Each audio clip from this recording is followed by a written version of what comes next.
राम राम जी, सभी भाई बहनों को राम राम। मैं हूं बाबा रामदास और आप देख रहे हैं स्लो जिंदगी और बाबा की खरी खोटी। ये वीडियो इस समय हम पूना में बैठ के बना रहे हैं और इस समय हम पूना मुंबई की यात्रा पे हैं और पूना मुंबई में जो म्युनिसिपल कॉरपोरेशन के चुनाव हो रहे हैं इसको कवर करने के लिए और अपने हमारे कुछ राष्ट्रवादी मित्र जो इस चुनाव में खड़े हैं उनकी थोड़ी मदद करने के लिए पूना और मुंबई आए हुए हैं। इस समय हम पूना में हैं और मैं ये वीडियो अपने होटल रूम में बैठ के बना रहा हूँ। तो इससे पहले कि आज की बातचीत जरा शुरू करें, एक अपील दर्शकों से। मित्रों, ये मेरी बुक है, पुस्तक है, इसका नाम है दद्दा की खरी खरी। ये मेरे चुनिंदा लेखों का संकलन है और इसका मूल्य है 600 रुपया। और ये 600 रुपया असल में हमारे मंदिर आश्रम में जो एक प्रस्तावित गौशाला और पशु चिकित्सालय है उसके लिए सहयोग राशि है। पुस्तक का तो सिर्फ नाम है। इस पुस्तक को यदि आप मंगाते हैं तो आपका भी सहयोग हो जाएगा गौशाला में। आप 7696409623 ये जो नंबर चल रहा है सामने, इस पे अपनी सहयोग राशि भेज दीजिए और अपना एड्रेस, फोन नंबर भी इसी नंबर पे मुझे व्हाट्सएप कर देंगे तो हम आपको ये पुस्तक भेजेंगे। और गौशाला के निर्माण में या हमारी इस पुणे मुंबई यात्रा के सहयोग में यदि आप कुछ भी सहयोग राशि भेजना चाहते हैं तो ऊपर ये जो QR कोड है इस पे भी भेज सकते हैं। अब आज का विषय मैं प्रारंभ कर रहा हूं। ममता बनर्जी ने जो बंगाल में किया, ईडी की टीम जो कि कोयला घोटाले की जांच कर रही थी और आईपैक के कार्यालयों पर छापेमारी कर रही थी, वहां पे ममता बनर्जी खुद घुस आई और बल प्रयोग कर जबरदस्ती एविडेंस उठा के ले गई। Files, computers, laptops, hard disks उठा के ले गई। अब ये एक बहुत बड़ी राजनीतिक घटना है। अब सोचने वाली बात यह है कि अब भारत, अब ये होगा क्या, ये असल में हुआ क्या है। अगर इसको कानूनी भाषा में देखा जाए तो ये ऑब्स्ट्रक्शन ऑफ पब्लिक सर्वेंट है। आईपीसी 146 धारा लगती है, 186, कि किसी भी सरकारी कर्मचारी को काम करने से रोकने पर। ये बड़ा गंभीर मामला होता है, गंभीर धारा है, जमानत नहीं होती इस केस में। उसके बाद है criminal force against public servant. किसी सरकारी कर्मचारी के खिलाफ क्रिमिनल फोर्स इस्तेमाल करना, आईपीसी की धारा 353। Interference with federal agencies work और कंटेम्प्ट ऑफ कोर्ट। अगर कोर्ट के आदेश पे कार्रवाई हो रही है और आपने उस कार्रवाई को अगर बाधित किया तो ये कंटेम्प्ट ऑफ कोर्ट भी बनता है। अब सर सवाल ये उठता है कि क्या भारत सरकार इस केस में ममता बनर्जी को अरेस्ट कर सकती है? तो इसका सीधा सा सवाल है, ऐसे नहीं कर सकती, डायरेक्ट जाके अरेस्ट नहीं कर सकती। असल में चक्कर क्या है ना कि जो हमारा जो मुख्यमंत्री होता है इसको एक प्रशासनिक इम्यूनिटी मिलती है, उसको तुरंत अरेस्ट नहीं किया जा सकता। अरेस्ट करने की एक बाकायदा कानूनी प्रक्रिया है। उस कानूनी प्रक्रिया को जरा समझ लिया। सबसे पहले तो इस केस में एक FIR होगी, फिर इन्वेस्टिगेशन होगा, फिर एविडेंस होंगे, फिर चार्जेस लगेंगे। FIR हुई है तो मुकदमा कायम होगा, मुकदमा कायम होगा, चार्जेस फ्रेम होंगे कोर्ट में, जिसमें मुख्यमंत्री को अभियुक्त बनाया जाएगा। और तब यदि कोर्ट मुख्यमंत्री को गिरफ्तार करने की अनुमति देती है, कोर्ट, तब मुख्यमंत्री की गिरफ्तारी हो सकती है। तो बात यह है कि क्या ऐसा भारत सरकार करेगी इस अरेस्ट, इस पूरी प्रक्रिया के बिना? संभव नहीं है कि भारत सरकार ममता बनर्जी को सीधे अरेस्ट कर ले। और ऐसा भी नहीं है कि इससे पहले कोई मुख्यमंत्री कभी अरेस्ट नहीं हुए हैं। जयललिता जी अरेस्ट हुई हैं, लालू यादव जी अरेस्ट हुए हैं, छगन भुजबल अरेस्ट हुए हैं, नवाब मलिक अरेस्ट हुए हैं, हेमंत सोरेन अरेस्ट हुए हैं। परंतु प्रक्रिया पूरी फॉलो करनी पड़ेगी। और आपको मालूम है भारत की ये प्रक्रियाएं बहुत लंबी होती हैं। अब अगर इसके अलावा और राजनीतिक विकल्प क्या है? मान लीजिए अब ये तो हमने मान लिया कि तुरंत ममता बनर्जी को अरेस्ट नहीं करने जा रही है भारत सरकार, क्योंकि वो प्रोसेस लंबा है। इस पूरे प्रोसेस में 6 महीने लग जाएंगे। भैया 6 महीने बाद वहां चुनाव है, इसलिए जो लीगल प्रोसेस, देखिए भविष्य के लिए भारत सरकार ये सारी तैयारियां करेगी। इस मामले में ममता बनर्जी को पक्का लपेटेगी, लपेट रही है। प्रोसेस ऑलरेडी शुरू हो चुका है। ईडी ममता बनर्जी के खिलाफ कोर्ट जा चुकी है।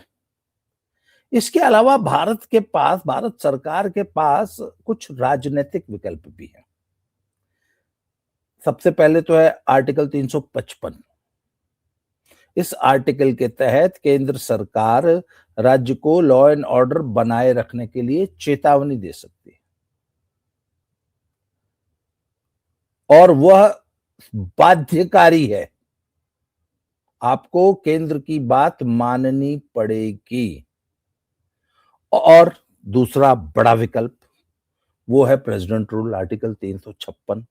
उसमें यदि ये साबित हो जाए कि राज्य सरकार संविधान के अनुसार काम नहीं कर रही है, या राज्य में प्रशासनिक व्यवस्था, लॉ एंड ऑर्डर की व्यवस्था चरमरा गई है, तो आर्टिकल 356 भी लगा सकती है, अर्थात प्रेसिडेंट रूल भी लगा सकती है, पर उसके लिए राज्यपाल की रिपोर्ट पहले मंगवाएगी। परंतु अब तक जो मोदी जी का जो रिकॉर्ड रहा है ना, मोदी जी इससे भी ज्यादा गंभीर घटनाओं में, जब लॉ एंड ऑर्डर की सीरियस इश्यूज थे राज्य में, तब भी मोदी जी ने प्रेसिडेंट रूल का रास्ता नहीं अपनाया है। अच्छा, उसका कारण भी है। मोदी जी ये मानते हैं कि भैया किसी को भी अगर हटाना है या हराना है, अगर हटाना है किसी को तो उसको पहले हराना है। चुनाव में हरा के सत्ता में आओ। वो राहुल गांधी की तरह नहीं है कि भैया मैं तो मोदी जी को हरा नहीं सकता, इसलिए नेपाल और बांग्लादेश की क्रांति कर दो और उनको आगजनी तोड़फोड़ करके मोदी जी को देश छोड़ने के लिए मजबूर कर दो और मेरे को पीएम बना दो। ये राहुल गांधी का रास्ता है। जो दूसरे शॉर्टकट्स आज तक इंदिरा गांधी और राजीव गांधी और बाकी अपना बाकी सरकारें जो अपनाती आई हैं कि राष्ट्रपति शासन लगा के सत्ता पे कब्जा कर लो, मोदी जी वो नहीं करेंगे। तो अब आगे सोचना है कि अब आखिर हो क्या सकता है। अब मोदी जी के सामने विकल्प क्या है, मोदी जी अब करेंगे क्या आगे, और आगे 6 महीने बाद उनको चुनाव लड़ना है। तो देखिए, एक काम सबसे पहले तो अभी क्या हुआ है, ईडी जो है वो कोर्ट में चली गई है। केंद्र सरकार भी सुप्रीम कोर्ट में ये मामला दायर कर सकती है कि साहब ऐसे ऐसे जो है लॉ एंड ऑर्डर की समस्या खड़ी हो गई और फेडरल एजेंसीज को बंगाल में काम नहीं करने दे रही है ममता गवर्नमेंट, इसलिए सुप्रीम कोर्ट ये आदेश दे सकता है और अपनी निगरानी में ये जांच करा सकती है कि ठीक है, आई विल मॉनिटर, मैं इस जांच की निगरानी खुद करूंगा। ये तो होगी लीगल प्रक्रिया। अब हम आ जाते हैं पॉलिटिकली, इस फ्रंट पे क्या हो रहा है। देखिए, चुनाव सामने है,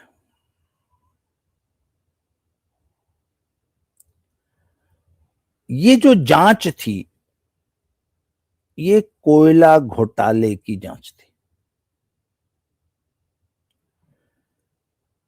कोयला में जो इलीगल माइनिंग हुई है, कोयले की जो माइनिंग होती रही है, उसके प्रोसीड्स कहां कहां गए, कैसे हुए, कहां खर्च हुए, इसकी जांच कर रही है ईडी।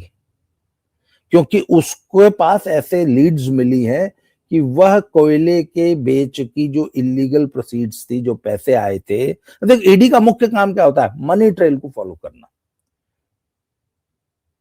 तो ईडी के पास ये लीड्स थी कि टीएमसी ने, ममता बनर्जी ने गोवा के चुनाव में, गोवा का चुनाव लड़ने के लिए पैसे ये आईपैक नामक संस्था को ट्रांसफर किए, दिए, और वो पैसे गोवा के चुनाव में खर्च हुए या अन्य पॉलिटिकल एक्टिविटीज में खर्च हुए।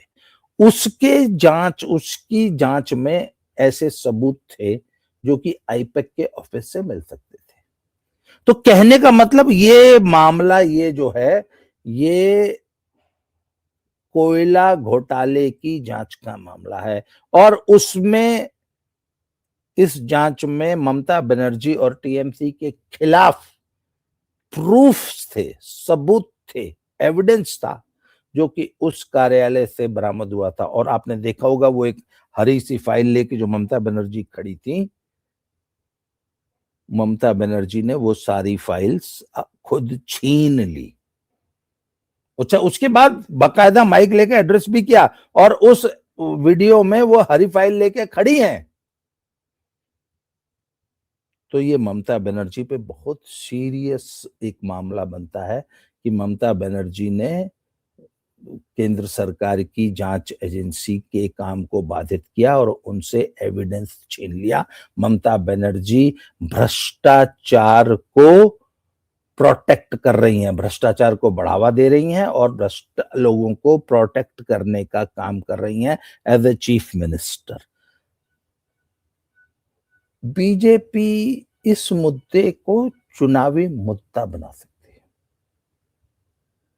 अच्छा, उधर टीएमसी क्या कर रही है? टीएमसी बोल रही है कि साहब ईडी जो है वो, गवर्नमेंट जो है ईडी का मिसयूज करती है, और सिर्फ विरोधी दलों में या उन राज्यों में ईडी की कार्रवाइयां होती हैं जहां बीजेपी की गवर्नमेंट नहीं है, वहां पे तंज किया जाता है कि ईडी को जो है बीजेपी शासित राज्यों में भी जाना चाहिए। ये विपक्ष का एक बहुत पुराना आरोप है, पर कोर्ट ये सब नहीं मानती ना। कोर्ट तो ये कहती कि भैया जो जांच है, जो सबूत है, वो सबूत हमारे सामने रखो। पर बात यह है कि जनता की अदालत जो है ना, चुनाव में जनता इन दलीलों को नहीं मानती। अच्छा, ना वो ममता बनर्जी की दलील को मानेगी ना बीजेपी की दलील को मानेगी। उसका चीजों को सोचने समझने और चुनावी मुद्दों की अलग समझ होती है। तो बीजेपी ये कोशिश करेगी कि ममता बनर्जी और उनकी पार्टी भ्रष्ट है, उन्होंने कोयले घोटाले का पैसा अपने यहां खपाया है। आमतौर पे, इससे पहले आमतौर पे ममता बनर्जी पे कभी भ्रष्टाचार के आरोप लगे नहीं है आज तक, ये ध्यान रखिएगा। ममता बनर्जी की जो पब्लिक इमेज है कि वो एक 100-150 रुपए की सूती साड़ी पहनती है और चप्पल पहनती है। उनका अपना खुद का लाइफस्टाइल, वो जयललिता नहीं है या मायावती नहीं है जो कि करोड़ों रुपए के बंगले में रहती हैं और अपने लाइफस्टाइल में करोड़ों रुपए खर्च करती हैं और करोड़पतियों वाला लाइफस्टाइल है। नहीं, ममता बनर्जी इस मामले में बहुत ही सादा जीवन जीती आई है। परंतु जब से उनका ये भतीजा भांजा, जो भतीजा मिस्टर बनर्जी है, वो आया है, तो इस प्रकार के आरोप लगने लगे। और पॉलिटिकल पार्टी को चलाने के लिए फंड्स की जरूरत होती है, सब जानते हैं। तो अब मुद्दा यह है कि भाजपा की केंद्र सरकार इस मामले को कैसे पुटअप करने जा रही है और जनता की अदालत में कैसे पुटअप ये पेश होने जा रहा है। तो ये सबसे पहले बीजेपी ममता को के ऊपर यह आरोप लगाएगी कि ममता भ्रष्टाचार को बढ़ावा दे रही हैं, भ्रष्टाचारियों को प्रोटेक्ट कर रही हैं। इसलिए अब कानूनी लड़ाई जो चलेगी सो चलेगी। अब जनता की अदालत में भी एक लड़ाई चलेगी।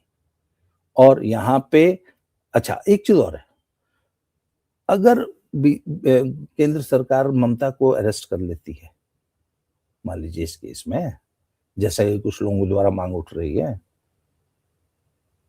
तो ये सहानुभूति लहर हो जाएगी ममता के पक्ष में। ये गलती मोदी कभी नहीं करेंगे। प्रेसिडेंट रूल आमतौर पे मोदी लगाएंगे नहीं, ये सब जानते हैं। तो बीजेपी इसको सिर्फ चुनावी मुद्दा बनाएगी, बाकी जो कानूनी लड़ाई है वो चलती रहेगी, ऐसी बात नहीं है। कानूनी लड़ाई लड़ने से पीछे नहीं हटेगी, परंतु अभी न तो बंगाल की सरकार बर्खास्त होने जा रही है, न ममता बनर्जी पे तुरंत कोई गिरफ्तारी जैसा कोई एक्शन होने जा रहा है। नो, ममता बनर्जी अपना जो भी नाटक नौटंकी है बंगाल में वो करती रहेंगी। प्रेसिडेंट रूल नहीं लगेगा। राजनीतिक रूप से आरोप प्रत्यारोप चलते रहेंगे। ममता बोलेगी कि ईडी का दुरुपयोग हो रहा है, बीजेपी बोलेगी ममता भ्रष्टाचारियों को बचा रही है। परंतु इस वक्त ये मानना पड़ेगा कि ममता बैकफुट पर हैं। वो कौन सी फाइल्स थी, उनमें ऐसे क्या सबूत थे, उन सबूतों से ममता बनर्जी क्यों डर रही हैं?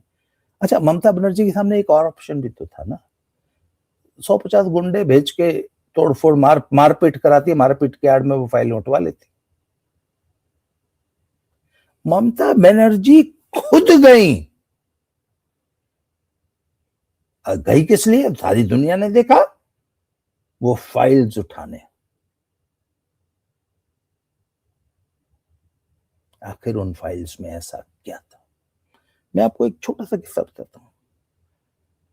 1980 में संजय गांधी अपने छोटे प्लेन पे दिल्ली के ऊपर कलाबाजियां कर रहे थे, टपक गए। उस एयर क्रैश में उनकी मृत्यु हो गई। बाद में ऐसी खबरें आई कि क्रैश स्थल पर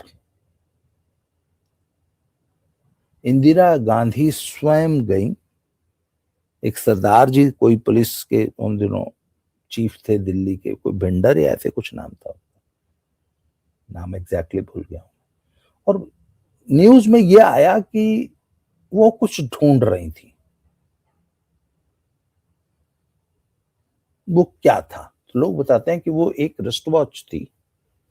उस रिस्ट वॉच में उसके अंदर एक चिप पर संजय गांधी या इंदिरा गांधी की जो काली कमाई स्विस बैंकों में जमा थी, उस अकाउंट का नंबर था। ऐसी न्यूज में खबरें चली कुछ दिन, पर वो पुराना जमाना था, सोशल मीडिया नहीं था। मीडिया पूरा का पूरा सरकार के चंगुल में हुआ करता था। दूरदर्शन अभी नया नया, अभी तो प्रॉपर दूरदर्शन आया भी नहीं था। दूरदर्शन तो 82 के बाद जब एशियन गेम्स हुए तब आया। तो बस समाचारों में थोड़ा बहुत चर्चा हुई। दूरदर्शन से मेरा मतलब है, दूरदर्शन तो था पर कलर टीवी 82 में एशियन गेम्स के दौरान आया था। तब से पहले ब्लैक एंड व्हाइट टीवी होता था और समाचार के नाम पे सिर्फ 15-15 मिनट के 2 न्यूज बुलेटिन शाम को और 10-10 मिनट के 2 सुबह आया करते थे।